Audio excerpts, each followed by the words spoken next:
Hello friends.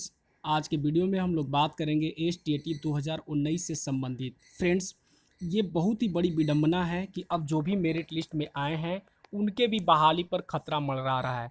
ऐसे तो जो मेरिट लिस्ट में नहीं है वो तो बेचैन हैं ही, लेकिन जो मेरिट लिस्ट में आए हैं उन पे भी बहुत ही काफ़ी मात्रा में खतरा मंडरा रहा है, क्योंकि जो है सरकार इस बहाली को जो है पंचवर्षीय योजना बनाने के चक्कर में पड़ चुकी है। फ्रेंड, जैसा कि आप सभी लोग जानते हैं कि जो है शिक्षा मंत्री स्पष्टली रूप से बोल रहे हैं कि हम लोग जो है एनसीटीटी का जो है अब मतलब प्रक्रिया को अपनाते हैं। तो ज़रा समझिए कि इन्होंने जो है इस नियुक्ति प्रक्रिया को बिल्कुल जो है उस रूप में डालने की कोशिश कर रहे हैं जिसमें जो है आपका मैट्रिक इंटर या बीए बीएड का जो है सर्टिफिकेट जो है या मार्क्स जो है के आधार पर जो है बहाली प्रक्रिया होती थी पहले, उसी तरह से ये नियमावली 2020 के आधार पर इसे टालने की कोशिश कर रहे हैं। फ्रेंड्स, जैसा कि आप सभी लोग जानते हैं और समझते भी हैं कि ये बहाली प्रक्रिया बिल्कुल हर बहाली प्रक्रिया से अलग थी, क्योंकि ये एक प्रतियोगिता परीक्षा थी, कम्पिटिटिव एग्जाम था, नहीं कि ये एक जो है पात्रता परीक्षा रखने वाला एग्जाम था। क्योंकि ये ऐसा एग्जाम था जिसमें सीट भी आपका पूर्ण रूप से जो है क्लियर था और उसी सीट के हिसाब से जो है पूरी बहाली प्रक्रिया भी कराया गया था।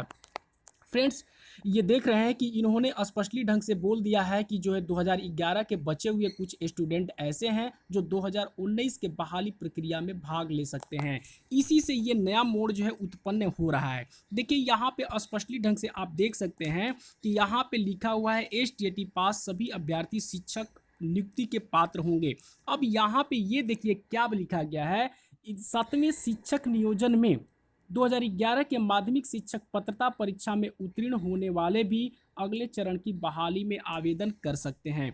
कि ये कितनी जो है सरकार की जो है कितनी जो है सोच घटिया है। देखिए, यहाँ पे स्पष्टली लिखा है एनसीटी के नए फैसले से हालात पैदा हुए, ये शिक्षा मंत्री का बोलना है और कहना है कि जो 7वें चरण की जो बहाली प्रक्रिया होगी बिल्कुल वो अलग ढंग से होगी, यानी जो है नियमावली जो निकला हुआ 2020 का है उस ढंग से करने के मूड में है। यानी जो है ये नोटिफिकेशन जो आया था उसको बिल्कुल नज़रअंदाज करके उस हिसाब से बहाली करने के चक्कर में पड़े हुए हैं।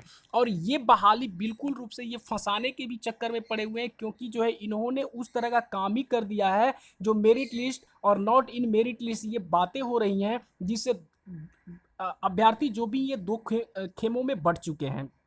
एक जो है मेरिट लिस्ट वाले, दूसरे जो है नॉट इन मेरिट लिस्ट में। तो आप समझिए कि इन दोनों के चक्कर में ये दोनों आपस में लड़ाई के चक्कर में 2011 वाले को ये लाभ देने के चक्कर में पड़े हुए हैं, ताकि 2011 वाले भी किसी भी तरह से इस बहाली प्रक्रिया में शामिल हो जाए, जो कि बिल्कुल ही गलत है और इसे कभी भी बर्दाश्त नहीं किया जा सकता। चाहे कुछ भी हो जाए, जो 2019 का नोटिफिकेशन है उस नोटिफिकेशंस के ही आधार पर बहाली होनी चाहिए। जितने भी क्वालिफाइड हैं सीट, ये क्यों भैंकेट रख रहे हैं, जितने भी क्वालिफाइड है इन सब की नियुक्ति होनी चाहिए, चाहे ये जैसे भी करे, क्योंकि इन्होंने बोला है कि जितने भी जो है क्वालिफाइड है उनकी बहाली होगी, तो इन्हें बहाली करनी ही होगी।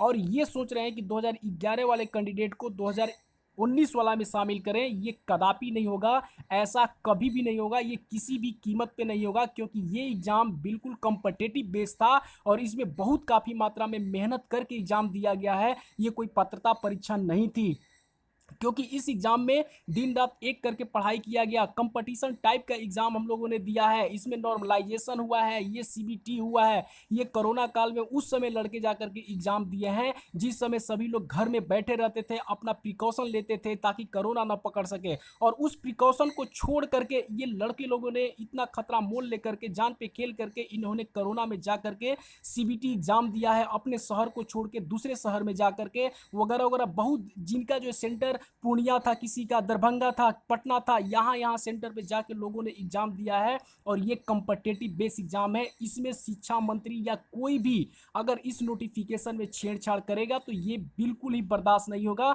शिक्षा मंत्री या चाहे जो भी हो, आनंद किशोर हो, चाहे जो भी है, इन लोग ध्यान से सुन लें और समझ लें कि इस नोटिफिकेशंस के आधार पर ही हमें बहाली चाहिए। जितने भी लड़के क्वालिफाइड हैं, जो मेरिट में हैं या जो मेरिट में नहीं है, कोई भी हो, इन सबकी बहाली होनी चाहिए, क्योंकि आपने अपने जुबान से, अपने मुंह से ये बातें बोली है कि सबकी नियुक्ति होनी चाहिए, तो नियुक्ति होनी चाहिए। ये आपका ऊपर डिपेंड करता है कि आप नियुक्ति कैसे करते हैं, क्योंकि आपके पास बहुत ही काफ़ी मात्रा में सीट खाली है, और जब आपने क्वालिफाइड किया है सबको, तो आपको नियुक्ति देनी होगी। और इसमें 2011 वाले को कभी भी शामिल हम लोग नहीं होने देंगे, चाहे इसके लिए कुछ भी हो जाए।